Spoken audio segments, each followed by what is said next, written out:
20장에서는 이제 십계명에 대해서 얘기했습니다. 이거는 가장 근간이 되는 하나님 나라 백성은 이 땅에서 어떻게 살아야 되는가 가장 근간이 되는 그걸 말씀하고, 이제부터는 좀 더 세세한 내용, 구체적인 율례를 또 21장, 22장, 23장 계속해서 얘기하고 있습니다.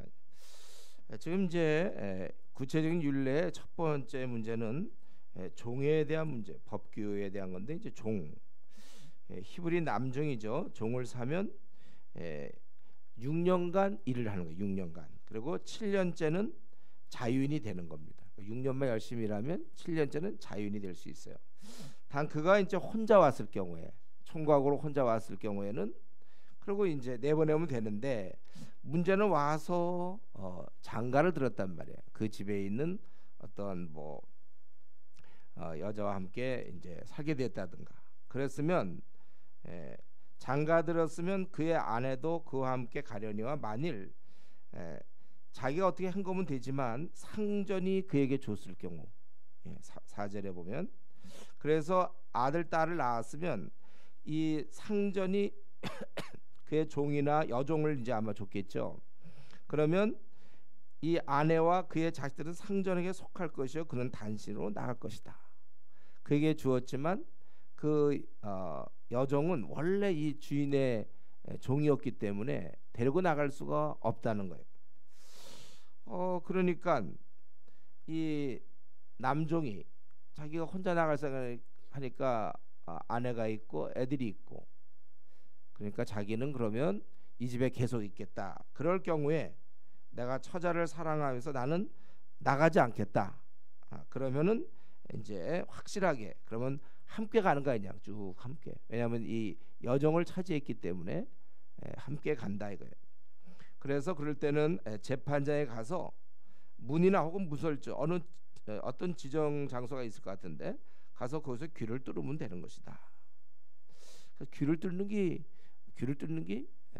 우리 요즘도 뭐 귀를 뚫잖아요. 그러니까 이게 그렇게 아프진 않은 것 같아요. 우리 자매들 뚫는 거 보면 아프진 않은 것 같은데, 어쨌든 그 하나의 표식이죠. 이러한 예시라는 건 원래 항상 마음을 정할 때 쓰는 거예요. 결혼을 딱 하면 더 이상 내가 다른 남자, 다른 여자를 내가 보지 않겠다. 이게 딱 그런 예식 같은 게 있잖아요. 세례를 받으면 내가 더 이상 이제는 세상에 내가 쾌락을 포기하고 세상과 짝하던 삶을 나는 던진다. 주님만 따른다. 이런 거예요 원래. 그래서 이런 예식이 중요한 거고, 세례도 원래 그렇게 받는 거예요. 나는 이제는 세상에서 끝났습니다. 나의 정욕과 탐심을 십자가에 못 박았고 더 이상의 옛날의 나는 이제는 없습니다. 옛날에 그 까칠한 나는 이제는 없어요. 이제 확실하게 그렇게 여기서도 이제 더 이상 나는 뭐 자유인이 아니고 이 주인과 함께 나는 평생 갑니다. 그런데 이것을 갈 때 그 재판장에 간다고 그래서 재판장. 그렇지 않으면 이 재판장이 이런 허락 가운데서 승인하에서 이루어져야지. 그렇지 않으면 강압적으로 주인이 그를 데리고 살 수가 있겠고, 아니면 또 종이 나중에 이제 아내랑 살다가 싫어지면 딴소리하고 나갈 수도 있고, 그러니까 확실하게 재판장이 있어야 된다는 것입니다. 우리는 이제 이런 구절을 대할 때마다 성경에는 이런 노예 제도가 안 좋은데 왜 이렇게 허락했는가? 근데 우리가 지금 보니까 이 노예 제도가 우리가 생각하는 노예 제도가 아니죠. 이것은 품꾼 같은 거, 품꾼. 거기서 물론 합숙하겠지만은 일시적인 그 싹스를 받는 품꾼 같은 거라는 거예요. 그러니까 너무나 가난해서 돈이 필요해 팔려오지만 6년 뒤에는 나갈 수가 있어요. 계약 제도 이거는. 고용 제도가 그렇다는, 계약을 이렇게 마련한 것입니다. 그러니까 어차피 이런 제도가 생긴 것은 가난한 자가 있으니까, 자기 지금 능력으로 어떻게 할 수가 없으니까 내가 6년간 일하면서 뭐 돈을 벌고 또 자기의 그런 몸값이 있는 거잖아요. 그러니까 그걸 가지고 뭐 다음을 노린다든가, 하나의 직업이라는 거예요. 그러나 일단은 그가 6년간 일한다는 것은 주인이 돈을 주고 고용했기 때문에 오늘날 그 오너들이 하는 것처럼 일시적으로는 그의 소유가 되어서 거기서 지내야 된다는 것입니다. 근데 이제 여기 보니까 함께 있을 때 좀 귀를 뚫고 계속 그렇게 하나, 좀 함께 있더라도 좀 내보내주면 좀 안 되나 그냥. 아내랑 애는 다 나가라. 예. 근데 여기서 중요한 거는 이런 또 그 주인의 입장에서는 자기의 여종, 그 당시에 이제 재산적 가치가 있는 거거든요. 그를 그냥 주고 그거는 주인이 혹시 자비를 베풀면 되지만 기준은 그렇게 한다는 거예요. 그렇기 때문에 이런 제도를 알고 심사숙고하는 거야 이 형제가. 그래서 내가 아내랑 내가 자식과 헤어질 수 없다.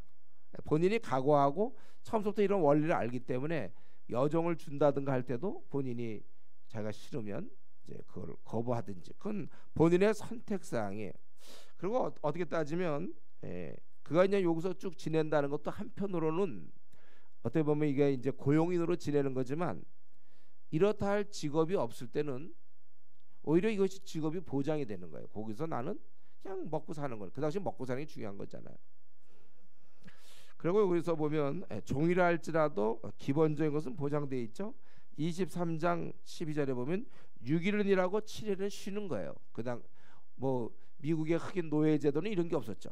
그냥 부려먹는 거지만 이 당시에는 자기들이 돈이 없으니까 자기 몸을 이제 사용하여 자기가 돈을 얻고 일하고 그 다음에 또 7일에는 쉴 수 있게 됐고, 그리고 특별히 안식년에는 농사를 짓지 않는 거예요.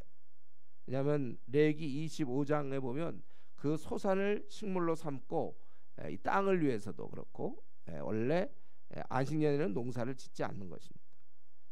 그리고 법으로 정하기를 가난하여 그 팔린 자를 종으로는 대하지 말라. 비록 일은 하지만 고용인으로 종으로는 대하지 말고 품꾼이나 우거하는 자로 있게 하고, 그리고 언제까지냐면 최악의 경우 마지막은 이제 희년이 올 때까지. 레위기 25장 38절부터 41절까지 보면 이들은 이제 아내랑 같이 살다가도 희년이 올 경우에는 또 나갈 수가 있으니까 이걸 다 계산을 하는 거예요. 그리고 이 종들에 대해서는 오늘 본문에는 없지만은 레위기 25장에 보면은 엄하게 하지 말라고 그랬어요. 주인에게 사꾼처럼 네가 그 사람을 갖다가 자기가 품삯을 주고 그런 사꾼처럼 여겨야지 너무 이렇게 엄하게 그렇게 하지 말아야 되고, 또 신명기 12장 18절에 보면 그들과 함께 즐거워하라. 비록 그가 지금 고용되었지만은 그와 함께 즐거워할 수 있도록 엄하게 대할 게 아니라 함께 즐거워하라. 하나님께서는 인간이 이 땅에 살 동안에는 어쩔 수 없는 우리의 죄성 때문에 더 많이 갖는 경우도 있고 우리의 죄성으로 방탕한 삶을 살 수도 있고 어쩔 수 없이 이 땅에는 가난한 자가 있기 마련입니다. 그런 가운데서도 한 개개인을 보호하고 그들도 소망 가운데 살기를 원해서 힘을 갖고 있는 사람에게 내가 엄하게 하지 말고 함께 즐거워하는 쪽으로 방향을 잡아라, 그거예요. 이런 면에 있어서 우리가 그럴 때 이 종도 소망이 있는 거죠. 이 사람이 와갖고 자기도 이제 안식년에 대한 소망, 안식일에 대한 소망, 그리고 이 주인이 그와 함께 즐거워할 수 있도록 그런 조치를 취함으로 소망이 있는 거예요. 우리 사실 이런 오늘날도 이런 사회 구조 속에서 지금 우리는 이제 민주주의지만 뭐 어떤 주의를 택한다 할 때 원래 좋은 의미가 공산주의가 좋은 의미로 된 거잖아요. 이 땅에서는 어떤 의미든지 어떠한 주의가 있고 어떤 제도가 생겨본들 우리 주님이 얘기했잖아요. 가난한 자는 항상 너희와 함께 있을 거라고. 어쩔 수 없이 그 가난한 사람이 있는 거야. 아무리 잘 살아도 가난한 자는 있기 마련입니다. 또 그러는 중에 가난한 자 혹은 또 소망 없는 자들이 있어요. 그래서 우리는 이런 면에서 내가 할 수 있는 만큼 도와줘야 된다. 그러면서 이제 구제도 이런 측면이 아닌가. 그래서 중요한 건 그렇다고 그랬죠. 제가 구제 이거는 벌써 여러 번 얘기하지만 구제합시다는 소용없다고 그랬어요. 프로스를 정해야 된다니까. 내가 받는 재정 중에 몇 프로를 내가 다른 사람을 위해 쓸 것인가. 너무 이렇게 억지로 하거나 좀 이것도 헌금에 올림 비슷하게 인색하게 하지 말고 조금 너그럽게 여러분이 그 퍼센테이지 프로스를 정해서 그거는 떼어놓으세요.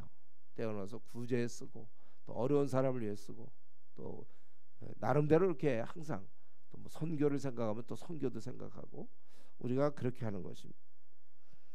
그리고 우리가 이제 나중에 사장이 되잖아요. 사장. 예? 사장이 되거들랑 아랫사람들 너무 엄하게 하지 말고 함께 즐거워할 수 있는 방향들을, 제가 이제 그 사장들 얘기 들어보면 밑에 사람들이 아주 그 밑에서 너무 힘든 거야. 이 사람이 막 잘 나가는 사람이고 막 이런데 힘들게 하는 거예요. 예. 너무 엄하게 하고. 근데 함께 즐거워하는 이러한 정신들. 여러분들이 이제 어떻게 뭐 사장 좀 되겠습니까 앞으로? 사장 아니면 뭐라도 좋으니까 어떤 자기 밑에, 분명히 우리는 살면서 상하관계가 되기 마련이에요. 어느 순간 내가 군대도 내가 쫄병이지만 어느 순간 또 고참이 되는 거고, 직장에서 내가 신입사원이지만 어느 순간에 이제 중견 간부가 될 수 있고, 분명히 우리는 위 아랫사람이 항상 생기기 마련인데 내가 조금 더 높은 위치에 있다면 아랫사람에 대해서 너무 엄하게 하지 말고 함께 즐거워하려는 이런 정신, 이런 정신을 우리가 가져야 되는 거예요. 그래야 그 사람들이 소망이 있는 거예요. 그러니까 이런 지금 종들도 비록 팔려와서 이렇게 있지만 소망이 생기는 거예요. 이런 정신을 좀 많이 우리가 갖도록 하시고, 우리 이런 게 이게 하나님의 법도예요. 하나님 나라 백성들은 이런 식으로 사는 것입니다. 그러니까 너무 갑의 입장이다, 슈퍼갑이다, 내가 을들을 막 못 살게 굴고 말이죠. 자기는 슈퍼갑이니까. 그런 게 아니고 그도 즐거워할 수 있는 그런 걸 자꾸 만들어 봐라. 이런 원리를 가지고 여러분 앞으로 뭐가 되더라도 항상 그런 생각을 하세요. 이제 또 그 여종의 경우, 이 남자와는 좀 달라요.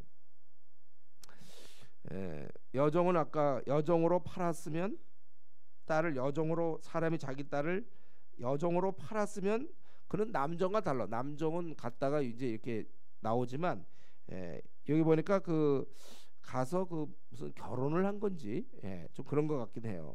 그래서 여기서는 나올 수 없다, 나오지 못한다. 이거는 매임의 개념보다는 오히려 그 여종을 보호해 주는 거예요.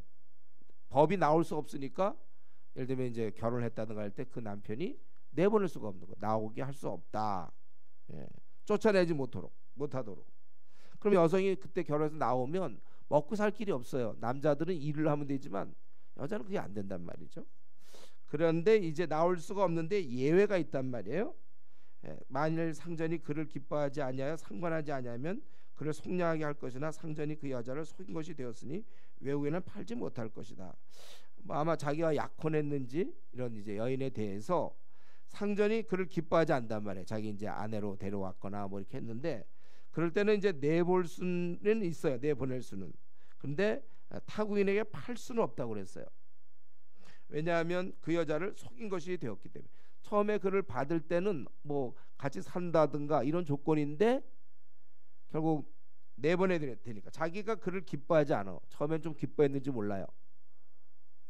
그러고서는 자기가 기뻐하지 아니하니까 그를 내보내게 된다는 것은 그를 결국은 속인 것이 된다는 거예요. 그러니까 외국인은 팔지 못한다. 이런 원래 이 사람은 속일 마음은 없었죠. 근데 결과적으로 속인 게 된다는 거죠. 이런 거 우리가 잘 생각해야 돼. 마음은, 난 마음이 그게 아니다. 그래서 우리 뭐 이성 문제도 마찬가지잖아요. 뭐 막 한 형제를 막 쫓아가고 한 자매를 쫓아가고 막 할 것처럼 하다가 뭐 생각이 다르다. 그리고 찬다든가. 결과적으로는 그게 다 속인 거예요. 이런 것들이. 자기가 뭘 하겠다 막 그러다가 어느 순간 저는 안 하겠습니다. 이런 게 다 속이는 거예요. 말에 대한 책임. 내 마음은 그건 아닌데요. 이것만 자꾸 주장하지 마세요. 결과를 생각하자는 말이죠.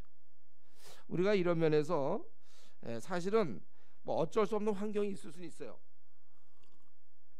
근데 본인이 마음만 고치면 될 수 있는데 본인이 마음을 그렇게 안 고치고는 그런 경우가 많잖아요. 보통 이제 요즘 청춘 남녀들 보면 거의 막 좋다고 쫓아가다가 어느 순간엔 또 아니라고 막 그러고, 상대방이 받을 상처 같은 거 생각 안 한다든가, 또 어떤 계약 관계도 마찬가지. 뭐 다 믿을 듯 하더니 다 되는가 하는데 또 딴청하고 말이죠.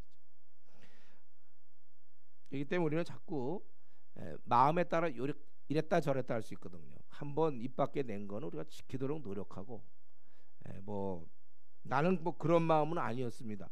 결과적으로 근데 속인 것이 된다고요. 그렇기 때문에 팔 수 없다. 그 받을 때 돈을 많이 이렇게 냈을 텐데 그거는 이제 그걸로 끝나는 거예요. 그래서 그 여자를 놔두고 달리 장가를 들면 그러나 여전히 책임을 져야 된다는 것이죠. 그래서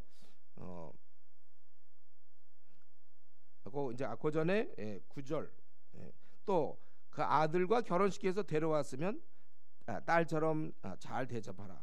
그리고 그 여자를 놔두고 만약에 장가를 가게 될 경우에는 의복과 음식과 동침하는 그런 관계는 다 해야 된다. 그 당시 뭐 일부 다처 사회였으니까 그렇게 되겠죠. 그리고 이걸 시행하지 않을 경우에는 자기는 돈을 많이 줬지만은 그냥 내보내야 된다는 거예요. 그러니까 여기 보면 이 특별히 여종에 대한 게 7절부터 11절까지 보면 고대의 그 여성의 인권 그건 굉장히 취약했죠. 거의 없다시피 했어요. 그러나 우리 하나님께서는 비록 그가 팔린 종 정말 어떻게 보면 그 당시 무가치할 수도 있는데 그 딸을 지금 보호하고 지켜주시는 것입니다. 하나님은 이들을 지키기를 원해요. 그래서 이런 제도를 만드는 거예요. 그들을 지키려고. 그들이 뭐 마음에 처음엔 좋았다가 막 달아올랐다가 싫어지면 내가 기뻐하지 않는다. 그렇다 하더라도 네가 속이는 것이 된다. 이런 식으로 해서 보호해 주려고. 하나님은 언제든지 이 힘없는 자들, 갖지 못한 자의 우리 하나님이십니다. 그렇기 때문에 우리도 이런 하나님을 생각하면서 우리 아버지가 이런 분이니까 우리도 특별히 힘없는 자들, 또 가난한 자를 우리가 좀 잘 배려해야 돼. 보통 이 시대는요 가난한 자를 무시하잖아요. 차도 요 조그만 차 타고 오면요 막 그 외제차 타고 오는 사람들은 막 아주 우습게 보고 무슨 호텔 같은 데를 가더라도 조그만 차를 뭐 갖고 간다든 막 안내도 안 해주려고 그러고 막 그런 데잖아요. 경험은 안 해봤으니까 모르지만 어쨌든 그렇다. 세상에 돈 없는 자를 무시하려고 그래. 배려할 궁리를 안 하고 무시할 궁리를 한단 말이에요. 이게 우리 죄성이죠. 또 힘 있는 아주 유력한 자는 잘 대하고 힘이 없는 사람 뭐 이 사람 무시해봐도 뭐 나한테 별로 뭐 문제 없겠다. 내 이 사람한테 잘 보이면 어떤 이익이 있겠다. 이런 게 우리 인간의 명암을 교환하면서 딱 파악하고 도움이 되겠다 안 되겠다 막 이런 인간들의 아주 얍삭한 그런 생각들. 우리는 하나님은 그 높고 높으신 하나님이 이런 여종에 대한 그에 대한 그 관계에서 만약에 그 남자가 기뻐하지 않을 때 그러면 어떡할 건가? 그를 지켜줘야 된다. 음식을 줘야 되고 의복을 줘야 동침하는 것을 끊지 못하고 아닐 때는 그냥 나올 수 있고 이제 이런 식으로 하나님께서는 그들의 편에서 서서 도와주고 계시다는 겁니다. 여러분 우리는 이러한 면에 있어서 앞으로 우리가 이 나그네 길을 지나는 동안 나보다 조금이라도 좀 어려운 사람들, 힘없는 사람들, 우리는 이런 사람을 과거에는 혹시 무시했는지 모르지만 배려해주고 돌봐주는 우리가 그러한 좀 하나님 나라 백성으로서 그렇게 살아야 되는 것입니다. 그리고 이제 이웃 사람들에 대한 특별히 생명에 관한 율례가 12절부터 이제 마지막 절까지 생명에 관한 율례죠. 특별히 살인, 사람을 쳐 죽인 자는 반드시 죽일 것이나 죽여야 되는 거예요. 사람을 죽인 자는 죽여야 돼. 사형제도 만들어야 된다니까 원래요. 죽여야 되는 거야. 사람을 쳐 죽인 자는. 그건 이제 분명히 고의죠. 근데 혹시 실수할 경우 어떻게 하냐? 실수할 경우 13절 그때는 내가 한 곳을 정하리. 나중에 보면 이제 도피성이라는 게 나오잖아요. 도피성. 그래서 그들이 한 곳이면 전국에서 글로 오다 보면 오다가 죽으니까 이제 배려해서 요단 동편 서편에다가 세 곳씩 6곳을 도피성을 만들죠. 만약에 실수할 경우 여러분 사람을 실수로 죽인 경우 어떻게 해? 그도 죽일까요? 이런 실수를 했어라고 죽여? 그런 경우에는 그에게 도피처를 주시는 거예요. 도피처. 그래서 사람이 그의 이웃을 고의로 죽였으면 그를 죽여야 되지만 그러나 그가 고의로 한 것이 아니라 나 하나님이 사람을 그의 손에 넘긴 것이면 우리 이걸 보니까 하나님께서는 죽음 문제 이런 거에 대해서 심판 나름대로 악한 자들 이런 자들을 어떤 사람의 어떤 실수를 통해서라도 그를 죽일 때도 있고, 하나님 방법은 많으니까. 어떤 재앙으로 이제 무슨 뭐 천재지변 같은 걸로 해서 죽을 수도 있지만은 사람을 통해서도 그런 일이 벌어질 수 있다는 거예요. 그 손에 붙였을 경우 그때는 도망할 것이요, 고의로 그랬을 경우에는 그런데 그가 고의로 해놓고 도망가 버리면 어떻게 해요? 심지어는 그 제단에 내 제단이라고 해도 거기서 그 거룩한 신성한 것이라도 끌어내서 죽여라, 하나님을 이용해서는 안 된다는 것입니다. 요압의 경우 보면 열왕기상에 보면 그가 제단불을 잡거나 뭐 이렇게 되지 않았습니까? 그런데 붙잡아서 이제 죽이는 경우. 생명의 경우는 다른 것으로 대신할 수 없고, 실수를 할지라도 그는 도피성으로 도망가야 되는 거예요. 벌을 받는 거죠. 가족을 다 두고 떠나야 되니까. 그리고 실수일 경우 그냥 죽이지 말라 이렇게 하나님이 말씀할 수도 있었는데, 근데 그럴 경우 실수했으면 그는 죽이지 말라, 만약 그랬다면 그 희생자 가족이 그를 죽이고자 하는 욕구가 볼 때마다, 저 사람이 내 아내를 죽였다, 아니면 내 뭐 아들을 죽였다, 그 볼 때마다 미워하고 죽이고 싶을 마음이 생길 수 있잖아요. 또 반면에 이 실수했지만 그는 항상 두려운 가운데 저쪽 집안에서 날 죽이지 않을까 불안할 수 있단 말이에요. 그렇기 때문에 그냥 안 보이게 만드는 거야. 안 보이게. 참 이런 게 하나님의 지혜죠. 그냥 뻔히 그건 안 될 아주 그런 상황에서도 너희들 죽이지 마라.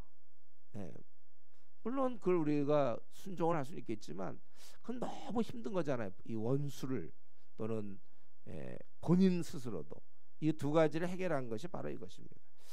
여러분, 우리가 이런 면에서 하나님의 이러한 세심함, 하나님의 이러한 어떠한 그 참 하나님다워 이런 것이 그냥 대충 넘겨서 그냥 명령 하나 내려갖고 야 죽이지 마 이러는 그게 아니라 실제적으로 그를 보호하시고자 하는 이런 식으로 구체적으로 도움이 되는 이러한 방식, 이거 우리가 많이 배워야 됩니다. 그러니까 여기서도 우리가 이 짧은 본문이었지만 우리가 어떤 자기 마음의 변화에 따라서 이렇게 막 변덕스럽게 함으로 결국 속인 것이 된다는 사실, 그렇기 때문에 우리가 마음을 잘 이렇게 다스려야 될 것이고, 그리고 자기의 마음 따라 움직이면 안 되는 거예요. 우리가 더 중요한 것은 자기가 약속한 거라든가 이걸 지키는 게 중요한 것이고, 또 이렇게 하나님께서 이런 그를 보호할 때 진짜 보호하시려는 이런 모습들. 15절에는 이제 자기 아버지나 어머니를 치는 자는 반드시 죽일지니라. 살인 안 했는데 그래도 죽는 거예요. 아버지를 때렸다든가 엄마를 때렸다든가 죽어야 되는 거예요. 그런 경우. 그리고 사람을 납치했어요. 왜냐하면 이걸 팔아먹으려고. 인신매매, 그런 거죠. 인신매매단 이런 거 있잖아요. 아니면 이거 집에서 부려먹으려고 수하에 두었든지 그런 경우는 죽여야 된다. 죽여. 그리고 자기 아버지나 어머니를 저주하는 자, 그것도 반드시 죽이지는. 여기 보면은 이거 굉장히 특별히 그 부모에 관련해서는 굉장히 엄중하죠. 그러니까 이 시대 분위기랑 굉장히 달라요. 요즘 부모를 해봐야 뭐 애들이 왕이에요. 부모 뭐 그래서 못돼 먹은 자는 막 부모한테 막 칼도 들이대고 막 부모를 때리기도 한다든가, 부모 자식한테 맞는 부모도 있고 말이지. 그들 옛날 같은 벌써 다 죽었던 거예요. 죽을 자들이 아직까지 살아서 움직이는 거죠. 이런 정신이 필요한 거예요. 우리 부모에 대해서 이런 자들 저주하는 자 사형시켜라. 그리고 이제 일반의 경우 상해를 입힌 경우, 죽이진 않았지만 상해, 사람이 서로 싸우다가 하나가 돌이나 주먹으로 그의 상대방을 쳤으나 근데 죽지 않고 자리에서 누웠다가 지팡이를 짚고 일어나거든요. 이거 참 지팡이를 짚고 일어나 중상을 입은 것 같긴 해요. 그래도 어쨌든 기동하게 되면 그건 형벌은 면할 수 있어. 그럴 경우는. 그래도 지팡이도 짚고 일어날 수 있도록 됐으니까. 그러나 형벌을 면한다는 건 사형을 안 당한다는 거죠. 그렇지만 기간에 그가 일을 못했던 그간의 여러 가지 것들을 다 계산해서 손해를 배상하고 완치하도록 도와야 된다는 것입니다. 그래서 여기 싸우는 거 보니까 이제 돌이나 주먹이라고 그랬잖아요. 주먹, 돌, 약간 즉흥적인 느낌이 들어요. 고의적으로 한 건 아니고 싸우다가 그래 아주 싸움 더 잘하는 사람이 이제 그렇게 했을 경우에는 배상을 해야 된다. 근데 이제 노예의 경우, 노예의 경우는 남자가 이제 쳐서 당장에 죽으면 반드시 형벌을 받아야 되는 거예요. 죽이면 사람이 매로 반드시 그건 형벌을 받게 되는 거예요. 죽였으니까 아마 사형을 당하든지 해야겠죠.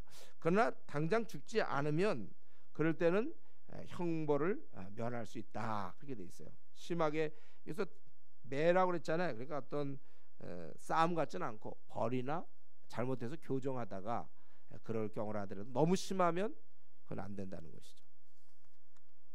그러니까 죽지 않으면 형벌을 면할 수 있다는 거예요. 이건 죽일 의사가 없는 거죠. 왜요? 자기 종을 죽이면 자기의 재산에 그건 손해가 있는 건데 돈 주고 자기가 산 거거든요. 많은 돈을 들여서 사람을 쓰는 건데 그를 죽이면 자기가 그래서 거기 나오는 그는 상전의 재산임이라. 뭐 때문에 그렇게 하겠냐 이거죠. 그리고 이제 22절에 낙태시킨 경우 싸우다가 여인을 쳐서 낙태하게 하였으나 다른 애가 없을 때 특별히 그것은 산모에게 해당되는 거겠죠. 남편의 청구에 따라 벌금을 내되 재판장의 판결 너무 또 지나치게 요구할 수도 있는 거니까 어디든지 아무리 제도를 만들어도 이 재판장이 있어야 되는 거 항상. 그리고 이제 근데 이렇게 하다 보니까 끝이 없어요. 뭐가 또 어떻게 되고 막 생각해보세요. 여러분 이거 하나하나 하려면 우리 뭐 법률도 보면 그냥 뭐 육법전선이 뭐니 막 판례 얼마나 많은지 몰라요. 그거 세상 경우가 얼마나 많겠습니까, 여러분들 이거. 제가 보기엔 이거 세상 거 했다가 이거 성경도 굉장히 이 부분이 한 뭐 이렇게 한 이만큼 두꺼울지도 몰라요. 세상 경 이럴 땐 저렇게 하고 뭐 어떻게 때리고 뭘 할 때는 되고 세상 경우 다 설명하기 어려우니까 딱 이제 여기 이 23절부터 나오는 게 결국은 이게 이제 모세 이거 글을 쓴 모세를 살리는 길이죠. 이렇게 그냥 끝내야 돼 이렇게. 그래서 아주 좋은 원칙의 23절부터 25절 우리가 다 알죠. 행한 그대로 갚는다 이거 동가 복수법이라고 그러죠. 행한 그대로 상대방의 눈을 자기가 어떻게 뭐 붓게 만들어요. 그럼 그도 자기도 눈을 붓게고. 저는 우리 애기들이 막 누굴 막 꼬집는다고 그러잖아요. 그럼 가서 걔를 꼬집으라고 그래요. 꼬집은 게 얼마나 아프지. 누굴 때렸죠? 가서 한 대 때려. 물론 이제 악독하게 하면 안 되지만 그렇게 그건 굉장히 중요한 거. 우리 자모방에서도 이제 그런 거 좀 있던데 제가 우리 애를 때렸다. 그러면 이제 나는 안 맞았지만 내가 맞은 것 같은 느껴지는 엄마가 있을 거예요. 그럴 때 어떻게 합니까? 사우나 가서 아버지 가서 한번 쥐어 박을까요? 저는 그럴 때는 이 때린 그러니까 아이의 엄마 그 엄마가 걔 애 보고 야 우리 애한테 똑같이 때려 보는 데서 제가 보기엔 그렇게 하면 좋겠어요. 이거 지금 시행되고 있는지 몰라요. 우리 자문방에서는 좀 어떤 기류가 형성되고 어떻게 되는지 모르겠어요. 그냥 밤낮 때리네 때리고 맞고 그러다가 뭐라 그러면 막 또 엄마가 막 화나고 그러나요? 어떻게 되나요? 원래 애들 싸움이 엄마 싸움 되는 거예요. 어른 싸움 되는 거거든. 그러니까 내 애가 만약 누구를 때렸대 보세요. 그러면 이 자신이 먼저 그 애 안 보고 얘를 그렇게 똑같이 해라. 이건 교육상 중요할 것 같아요. 그래 얘가 의도 맞아봐야 사람을 때리는 게 얼마나 아픈 건가. 그래 다음부터 안 때리지. 뭐 애들이 그럴 수도 있는 거죠. 누가 따지러 오면. 그럼 애는 계속 때리다 보면 나중에 자기도 엄마도 때릴 수 있는 거예요. 그거 안 돼요. 그런 버릇을 그렇게 잘. 이 동가복수법이 제가 볼 때 참 좋은 것 같아요. 눈은 눈으로, 이는 이로. 남의 이 부셔뜨리고 말이죠. 자기는 편할 생각하면 됩니까? 이는 이로. 또 손은 손으로, 발은 발로. 또 된 것은 된 것으로. 이거 약간 끔찍한 것 같아요. 누굴 대게 하면 너도 일로 와라고 대게 한다든가. 상하게 한 것은 상함으로, 때린 것은 때림으로 갚을지니라. 이게 참 아주 하늘나라의 아주 공평한 법칙인 것 같아요. 단 이제 종의 경우 남종의 사람이 그 남종의 한 눈이나 여종의 한 눈을 쳐서 상하게 하면 그 보상으로 그를 놓아주는 거. 또 남종이나 여종이를 쳐서 빠뜨리면 그를 놓아줘야 된다. 이 두 가지 눈과 이는 소중한 거예요. 그 대신 이것은 이제 다 이런 것을 보면서 보상으로 그를 놓아줘라. 예. 그러니까 이런 원리에 의해서 아마 이제 재판장이 판정을 하겠죠. 예.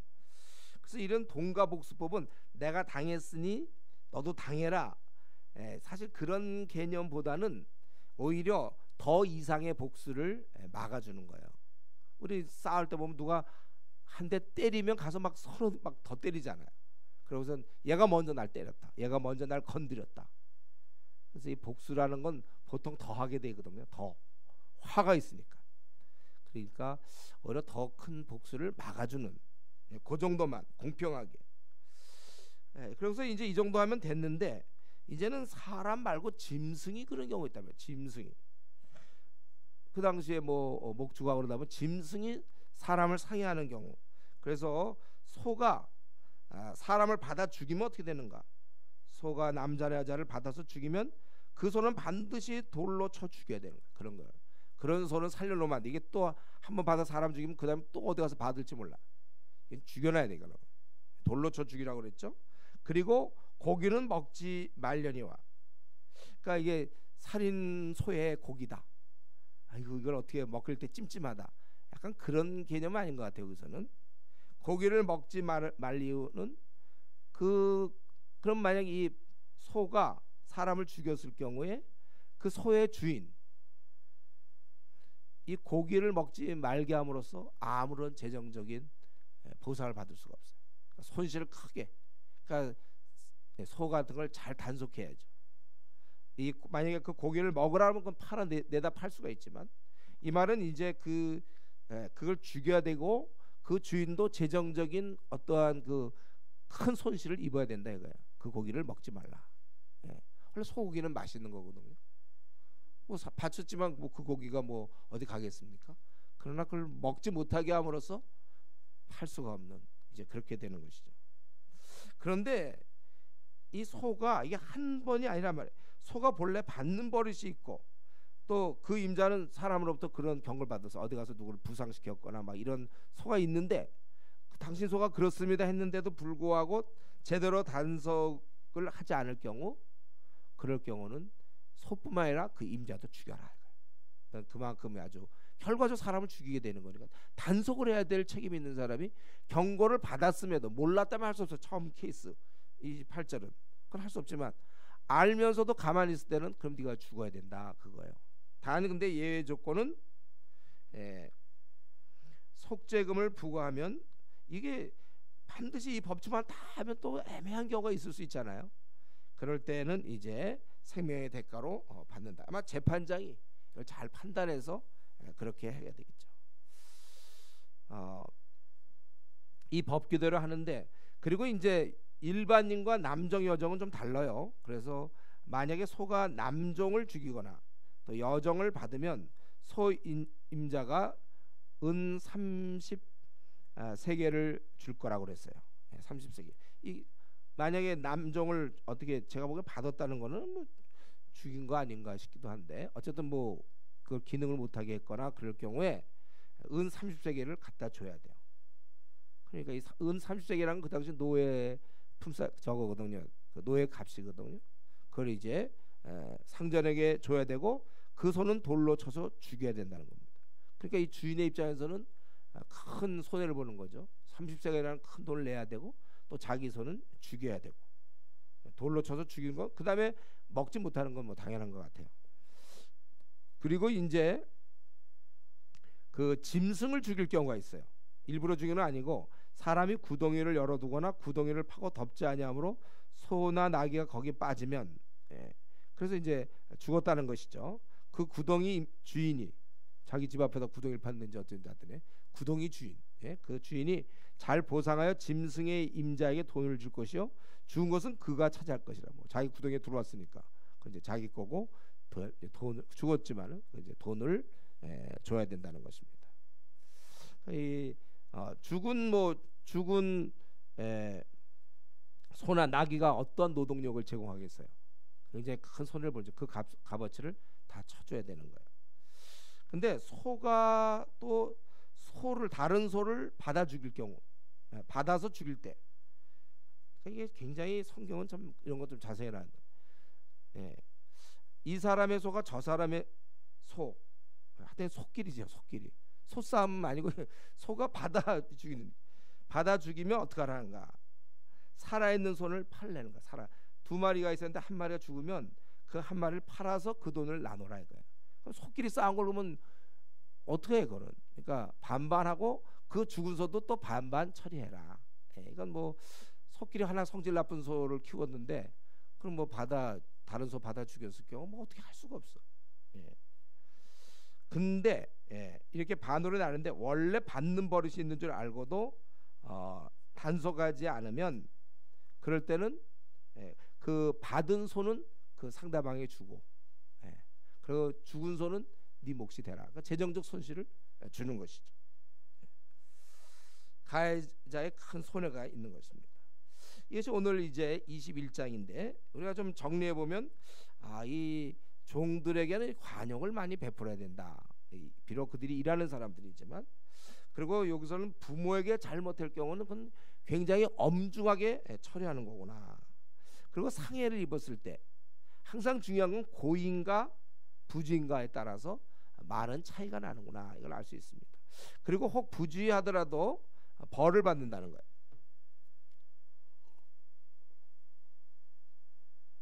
그렇기 때문에 조심해야 된다는 것이죠. 부주의하더라도 자기는 뭐 별 생각 못했는데 부주의할 때 특별히 그런 걸 알면서도 제대로 잘 단속 못했을 때 경우 따라서는 죽기도 한다는 거죠. 그러니까 부주의라는 건 참 무서운 거예요. 죽일 마음은 없었지만 자기가 단속을 잘못함으로 사람을 죽이면 자기도 죽는 것이다. 이러면서 우리가 참 조심해야 되죠. 때로는 우리는 부주의한 거를 자꾸 정당화시키는 경향이 있어요. 자기가 이거는 내가 그러면 실수로 이랬습니다. 자꾸 우리가 이런 면들 그런 대가 사실 이 무지함도 성경에는 그 벌 아닙니까? 무지한 자도 그 사실은 자기가 무지해서 자기가 잘못된 거 난 몰랐습니다.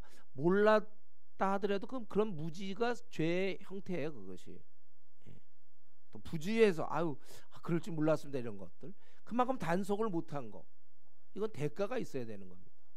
우리가 이런 원리를 잘 알아야 돼. 하늘나라 법칙에서 예를 들면 뭐 나는 너무 바빠서 뭐 성경을 못 봤다. 얼핏 보면 말이 되지만 그 결과는 자기가 그럼 성경을 못 보니까 기도 생활을 못 하니까 신앙 떨어지잖아요. 자기가 신앙 떨어질 마음은 없었어요. 자기가 시간만 내고 막 바쁘지 않아서 성경 많이 보고 기도 많이 할 건데 너무나 바쁜 나머지 성경과 기도 생활을 못했다. 그렇다 하더라도 바쁘긴 한 건 맞지만 결과적으로 그의 신앙은 떨어지게 돼 있단 말이죠.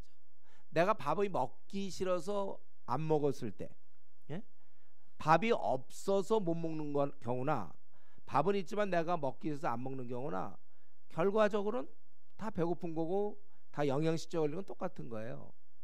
내가 시간이 나는데 하나님 말씀 안 보는 기도 생활 안 하는 사람이나 너무나 바빠서 말씀과 기도 생활을 못한 사람이나 결과적으로 신앙 떨어졌다면서 다 마찬가지. 이거는 본인의 책임이라는 것이죠. 이제 이런 원리들이 참 많아요, 여러분들. 근데 우리가 뭐 몰랐어요. 이걸로 그냥 넘어가려는 경우가 있어요. 자기 책임이라니까 이런 게. 그래서 자기 신앙이 떨어지면 결국 신앙이 미진하면 그건 자기 손해죠. 하나님이 쓰지 않을 거니까. 하나님께 사용 안 되는 것에 대해서 하나님 난 너무 바빠서 말씀과 기도 생활을 못했습니다. 이런 게 통하지 않는 거예요. 이런 상황에서 지금 그런 걸 알면서 단속하지 아니함으로 자기가 죽을 수도 있는 겁니다. 여러분 우리가 뭐든지 말이죠. 요즘은 이제 몰라서 그랬다로 자꾸 넘어가려고 그러는데 거기에는 약간의 죄성이 숨어져 있어요. 자기가 알면 되는 건데 게으른 속성 때문에 모를 수도 있거든요. 자기가 충분히 공부했으면 되는 건데 공부 안 해서 그런 경우도 있고 자기의 어떠한 그런 부주의, 자신의 불성실 이런 걸로 생긴 문제를 자꾸 뭐 자기의 기질을 얘기한다거나 자기의 불성실로 인해서 걸 기질로 얘기한다거나 환경을 얘기하거나 그건 아니에요. 어쨌든 하여튼 결과적으로는 이런 면에 있어서 부주의라는 것은 결국은 벌이라는 거죠. 그거는 벌을 받을 수밖에 없는 거고, 하나님 앞에서도 우리의 모든 면에 있어서도 자기가 그거 다, 우리가 구원은 공짜로 은혜로 받는 거 맞지만, 그 다음에 우리는 각자 행한 대로 자기가 책임을 져야 되는 거잖아. 자기가 성경에는 굉장히 우리를 충성할 것을 얘기하고, 또 충성한 자는 요한계시록 같은 데 보면 이제 칭찬하는 거고, 자기가 이단에 넘어간 건 자기 책임이에요. 그것도. 그래서 우리 요한계시록에 보면은 자기가 그만큼 평소에 분별력이 없는 거잖아. 분별력 없는 건 성경 공부 하나하나 할 때 안 했으니까. 네. 다 자기 책임이에요. 우리가 모든 면에 있어서 지금 자기 신앙이 지금 이만큼 된 거 있잖아. 우리 교회에서 지금 신앙 등급을 매길 때 내가 지금 뭐 20등이다 아니면 나는 50등이다 100등이다, 그건 누구 책임이냐? 자기 책임이에요. 자기가 게을러서, 자기가 신실하지 않으므로. 네. 상황을 자꾸 얘기할 건 없어요. 부주의할 경우에도 마찬가지로 몰라서 그랬다 이런 거, 또 뭐 기질상 그것도 아니에요. 네. 우리가 이런 거 조심해야 됩니다. 어쨌든 행한 대로 갚는다는 거, 우리가 이것을 항상 생각해 봐야 되겠습니다. 오늘 이제 21장 전체를 보니, 우리가 여기서 보는 우리 하나님은 항상 이 중심을 살피고 있죠. 이런 일을 할 때 여기 고의냐 아니냐, 또 이런 걸 경고를 받았느냐 안 받았느냐, 하나님은 그러면서 전체를 항상, 그리고 그가 기뻐하지 아니하면 8절에 같은 경우, 그러나 내보낼 이런 거 상관하지 않을 때는 그건 또 속인 것이 되는 거다. 애당초에 그럼 받아들였느냐, 이제 이런 식으로 우리 하나님께서는 항상 이런 중심을 살피고 있습니다. 살피고 계세요. 그러니까 우리도 마찬가지예요. 저와 여러분, 사람을 대할 때 그 사람이 말한 거라든가 그때 그런 모습보다는 그 중심이 어떤 사람인가, 그걸 항상 이렇게 살펴보는 게 좋아요. 중심을 우리도 봐야 돼. 그래서 그 행동의 하나하나를 보는 게 아니라 중심을. 우리 삐치는 경우는 뭐죠? 삐치는 사람들, 그 어떤 말이 이제 굉장히 기분 나쁘면 이제 삐친다든가. 그래서 제가 말씀드렸어요. 대인관계 할 때, 대인관계 강의 들었죠?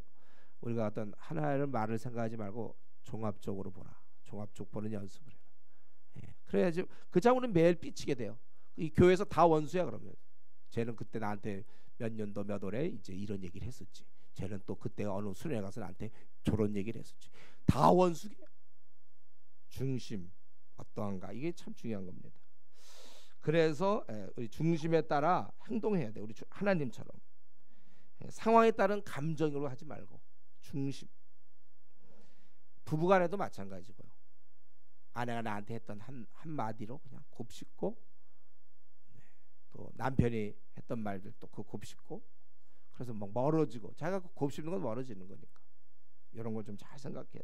우리에게는 이런 안목이 있어야 됩니다. 그래서 이 중심을 볼 수 있는 그 시각, 분별력을 위해서 여러분들 기도하시고 하늘의 지혜를 위해서 기도할 것입니다.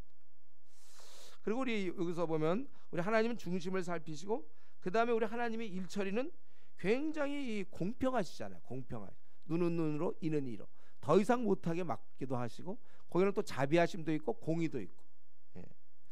우리가 일 처리할 때 내 스타일 그런 식으로 일하지 마세요. 내 기질 이런 걸로 일하지 마시고, 또한 이 하나님 관점에서 어떻게 하면 공평하게 할 수 있는가, 항상 사람의 반응보다도 하나님 앞에서 공평하게, 이런 우리가 원리를 배워야 되고, 그러기 면에서 우리 지금도 나름대로 여러분 공정하게 모든 걸 다 판단하고 있습니까? 더 앞으로 더 공평할 수 있도록 노력하세요. 지금도 자기가 뭐 아내에게 나는 굉장히 공평하게 한다, 더 하세요. 또 자녀에게나 혹은 회사의 직원들에게나 또는 교회 사람들에게나 내가 대인관계에 있어서도 항상 나는 이렇게 그 공평하게 하고 있는가, 잘 이걸 나도 맞추는 거. 우리가 요 오늘 하나님 모습 보니까 아주 정말 공평해. 누가 보더라도 그러니까 고개를 끄덕일 수밖에 없나. 이렇게 하나님은 정말 이렇게 하시는 분이구나. 하늘의 우리 아들 딸들, 하나님의 아들 딸인 우리도 매사에 자기 감정에 따라 움직이지 말고, 얘는 나랑 무지 친하거든요. 그러니까 이거는 얘를 편에 드는 거예요. 친하니까. 그러지 않고 어떤 감정을 빼고 그 객관적인 데이터를 놓고 우리가 공평하게 처리할 수 있는 이런 면에 있어서 우리 많이 노력해야 되겠어요. 우리는 왜냐하면 하나님 아들 딸들이니까. 그래서 어떤 감정이 무지 상하더라도 그런 가운데도 침착하게, 감정은 되게 상해도 그래도 공평하게 처리할 수 있는 그런 능력들.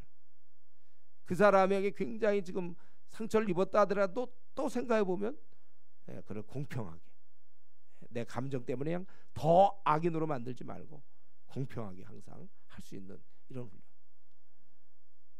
그럼 한 가지만 더 말씀드리고 마친다면은, 여기 보면 지금 남에게 주로 이제 해를 끼칠 때 어떻게 막고 뭐, 그리고 또 연약한 자를 이제 뭐 보호하고, 이제 이런 얘기를 하고, 뭐 이게 누가 죽이면 죽고 도망가고 뭐 눈은 눈 이는 이, 주로 이런 것이 많이 나오는데, 그런데 여기서 가만히 보면 이런 중에 사람에 대한 배려가 많단 말이죠. 연약한 자를 보호하면서 희망을 주는 이런, 이게 원래 하나님의 속성이에요.